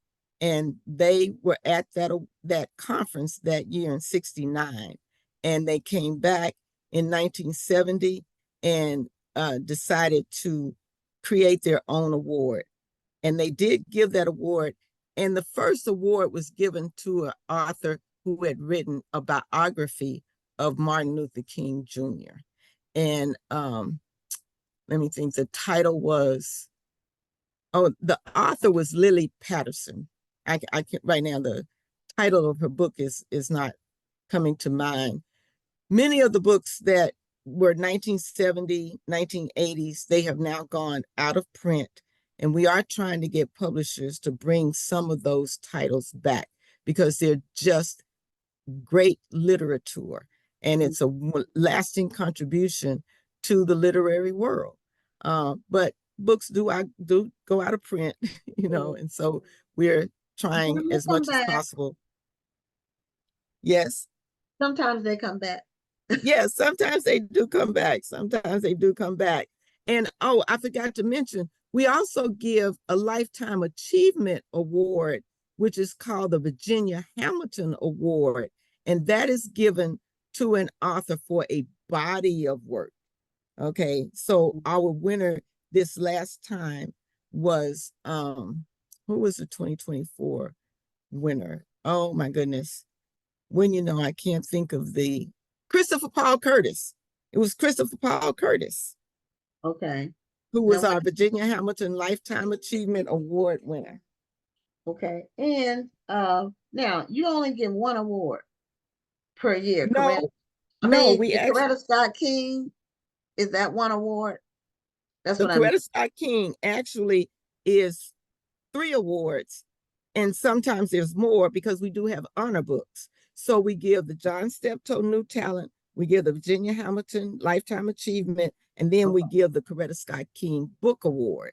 And that's the big award at which we celebrate all of these winners at our annual breakfast every June or whenever the American Library Association annual conference is. And so in 2025, it will be held in Philadelphia, Pennsylvania. We were in San Diego this past June, but next June it will be held in Philadelphia, Pennsylvania. Okay. So what are the requirements for people who might be interested in submitting their work for consideration? So the first thing is that it has to be by an African-American author or illustrator. And then the second thing is that it has to depict the African-American experience. And the other, I'm trying to think. There is specific selection criteria. I'm not on the jury. I'm just heading the organization, but it must portray some aspect of the Black experience. It has to have been published in the United States, and it must be published in the year preceding the presentation of the award. So the books that won in 2024 were actually published in 2023. Okay. And it has to have well-drawn characters. It has to have a clear plot. It's actually written for a young audience, and it can be in any one of 3 categories, which could be preschool to grade 4, grades 5 through 8, or grades 9 through 12. Okay. So it's for children's books. Yes, they are all children's books up to teenage years. 12th grade. Mm.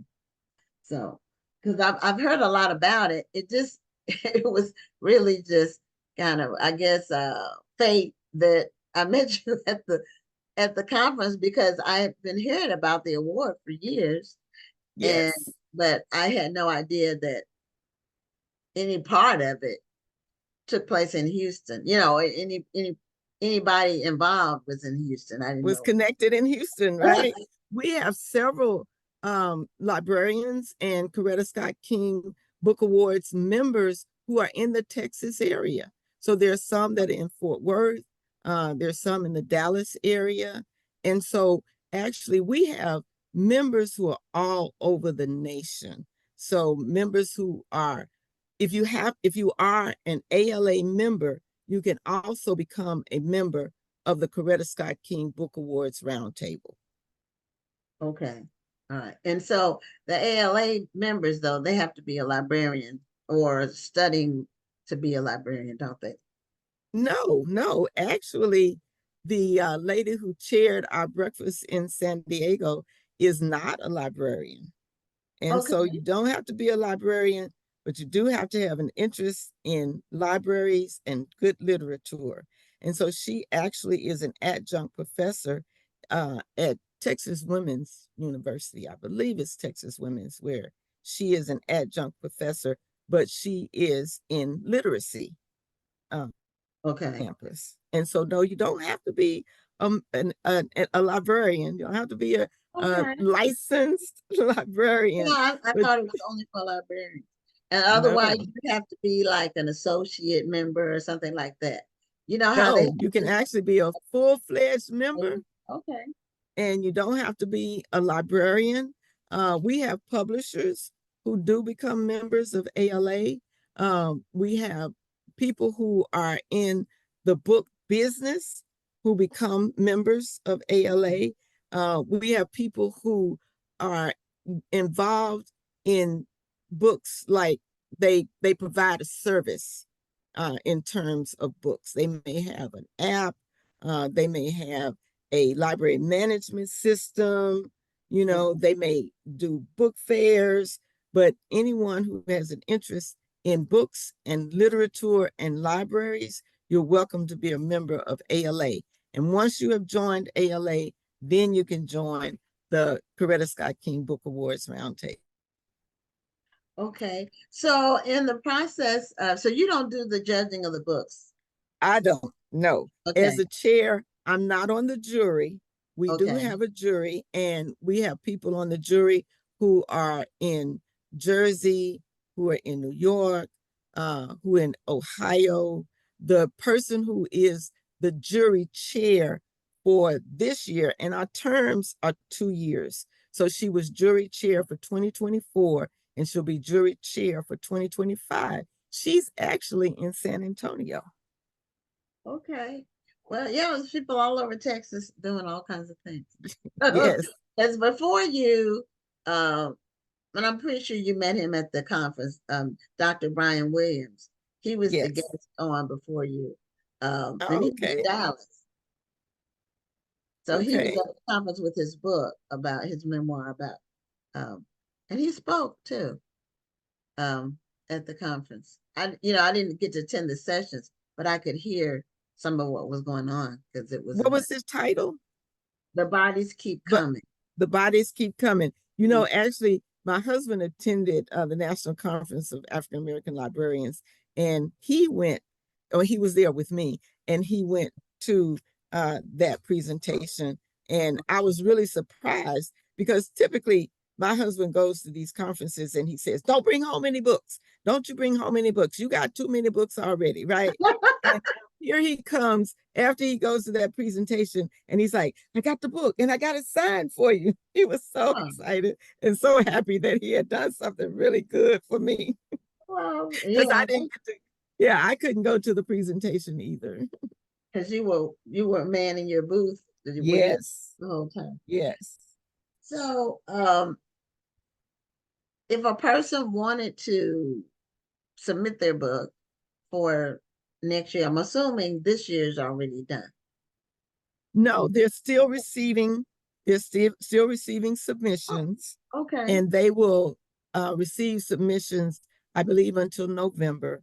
And then no, it must be the end of October, because by December they have to have picked the winners.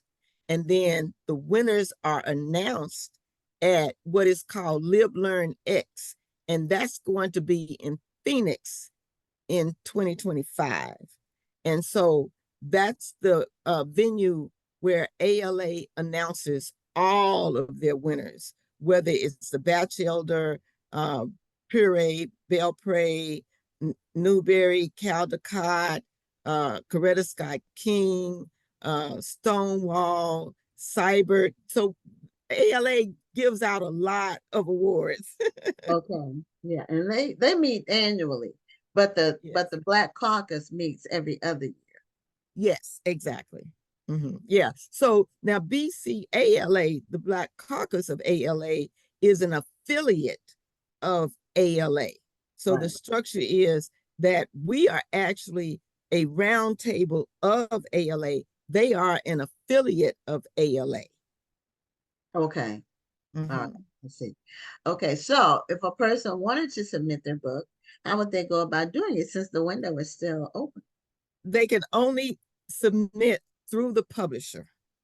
So Okay. many of the Okay. publishers do know about our award, but if there is a new author who has a title that is being published or has been published in 2024, you simply go to your publisher and speak with your publisher about submitting the title to the Black Caucus Roundtable. I'm sorry, to the Coretta Scott King Roundtable.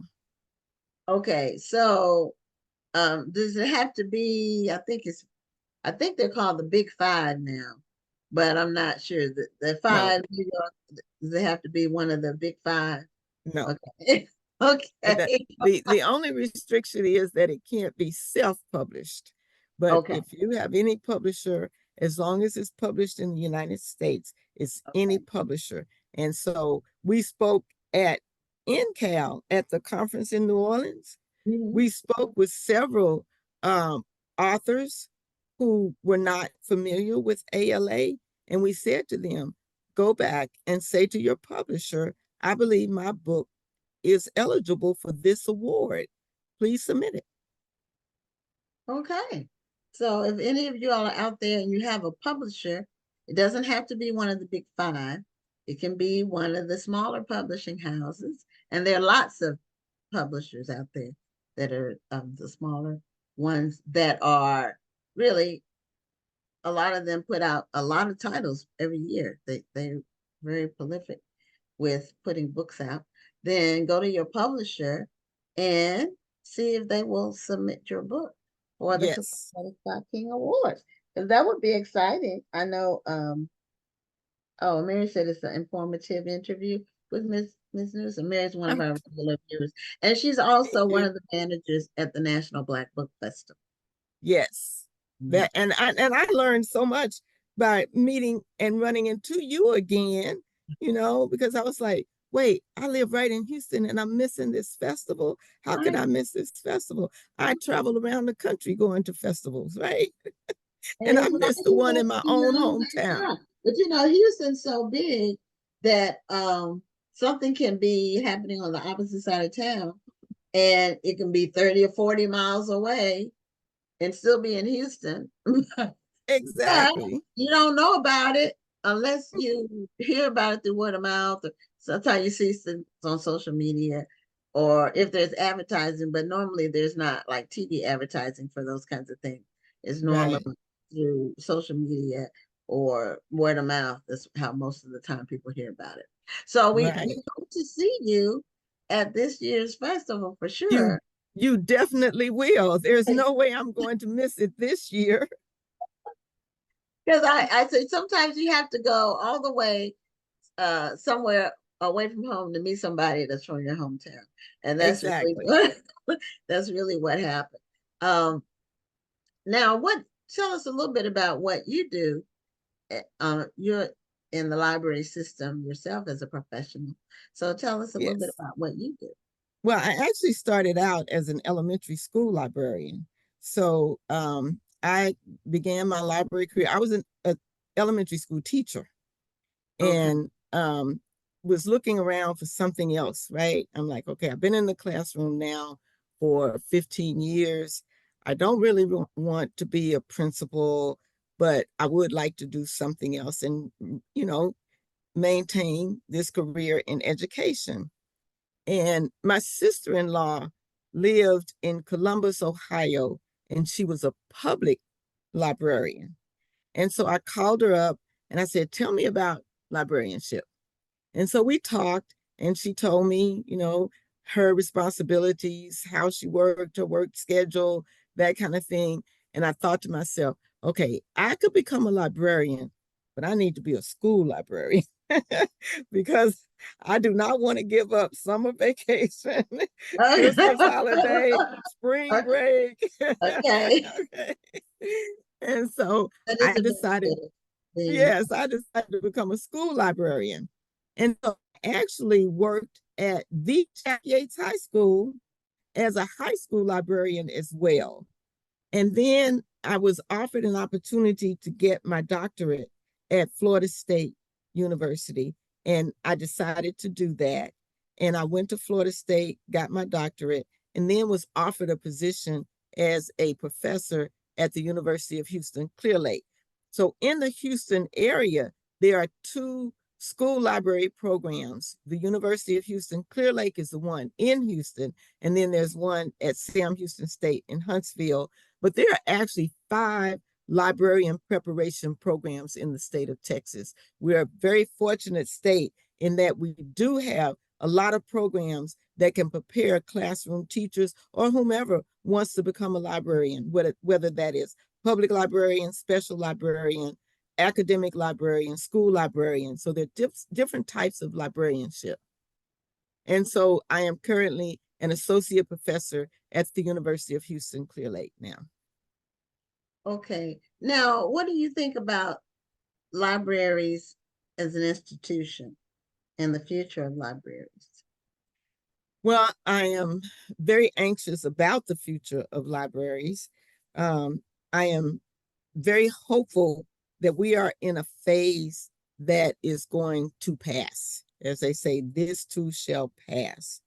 Libraries are the bastions of available information. We provide access to information and accurate information. Now, we're in a period where people are trying to keep us from having the truth, okay? But libraries have always been about providing access to the truth, whatever that is, whatever genre that happens to be, whatever topic that is, whatever content that is. And librarians adhere to the principle and the ethics that intellectual freedom is a right, especially in this country, right? We're in a country where people should have the freedom to read and to learn whatever they want to read and learn. And no one should restrict that right. But at the moment, we are in a situation where there are forces that are trying to say there's information that you don't need to know. And so we're going to keep it from you. And we're going to keep it from your children as well. You know, I tell people in a library, there is something to offend everybody. Okay. But you don't have to read it, right? If you pick up something that you find offensive, you can put it down. And then as a parent, you have a right to say, well, I don't want my child reading this because my child is a minor and I'm making decisions for this minor. But you don't make decisions for my minor. Okay. I make decisions for my child, not someone else. And so I may let my child read The Hate U Give. Okay. You may not want your child to read The Hate U Give. You may not want your child to read The Giver. When I was in as a school librarian before I moved over to higher education, I had a parent who challenged The Giver, right? She didn't think her third grader should read that book. Well, my third grader had read it, and that's fine. You don't want your third grader to read it. You have every right to make that decision. But I let my third grader read it. And we sat down and we discussed it. We had a parent to challenge another book called Ketchup Cloud because she thought it advocated sex for teenagers, right? The book did not advocate that, but it did say this is a reality, right? Those hormones are raging, and these are the things and the thoughts that these children are having, right? And to me, it always provides an opportunity for parents to have a discussion with their children. I read with my children. Before they could read, I read to my children. Yeah. And then when they could read, we read together. And if I thought it was something that they did not have the background of experiences or the wherewithal to handle or understand, then we could have a conversation about that and talk about that. And I'll be real honest with you. When my daughter was 6 years old, she said to me, Mama, why do women wear diapers? Okay. She had seen a commercial for feminine hygiene products, and she wanted to know. And so I was not going to say, you don't need to know that. No, because at some point in her life, she was going to need to know that. And so I gave her the information that she could handle at age 6, right? And then at age 12, I cried because, of course. Well, it was 10 for me. It was age 10 for my daughter. It was 10. I was totally took me by surprise because I was 13. So, and my sister was 12. So I'm thinking, okay, 12, Right. It was 10. So I had wow. I had to have a speed course. But anyway, it was interesting. But we make it work. And you have to give them facts. That's one thing. Exactly. They need facts. Right. And we need to be honest with our children. There are things that have happened in this country that no one is proud of. But in fact, they happened, right? My husband and I, in 2020, we became, again, I grew up in Memphis, Tennessee during the Civil Rights era. So my husband was a member of the Black Panther Party. We protested, we marched, we were a part of that whole scene as young adults, high school students, college students, right? But in 2020, we were like, no, we're not getting out to the street anymore, right? But what we can do is we can help people understand historically where we have come from, right? And that's important for people to understand where we have come from and how we are in the position that we're in today. And so we started working with the social justice ministry in our church so that we can begin to educate our young people. The other thing that we discussed was that we felt that the Jewish culture does a great job of telling their story. And so we started going to the Holocaust Museum on their free Thursdays to hear, right? To hear their story, because we felt like one of the ways that we have fallen short is by not telling our story. We need to tell our story to our children. And there are people who don't want that story to be told. And we can't let that happen. Well, Janice, we could go on for another half hour, but it's the end of our show. And so I want to make sure you come to the National Black Book Festival, October 17th to the 19th. It was great meeting you at the conference. And for those who are out there, check out the Coretta Scott King Book Awards and what they have to offer. So we will see you next Tuesday on the next episode of Black Authors Matter TV. So everybody have a great night. And Janice, thanks again for being a guest. Thank you so much for having me. I certainly enjoyed it. Thank you. Okay. Good night. Good night, everybody. Thank you for tuning in, and join us next Tuesday at 7 p.m. Central, 8 p.m. Eastern for another edition of Black Authors Matter TV.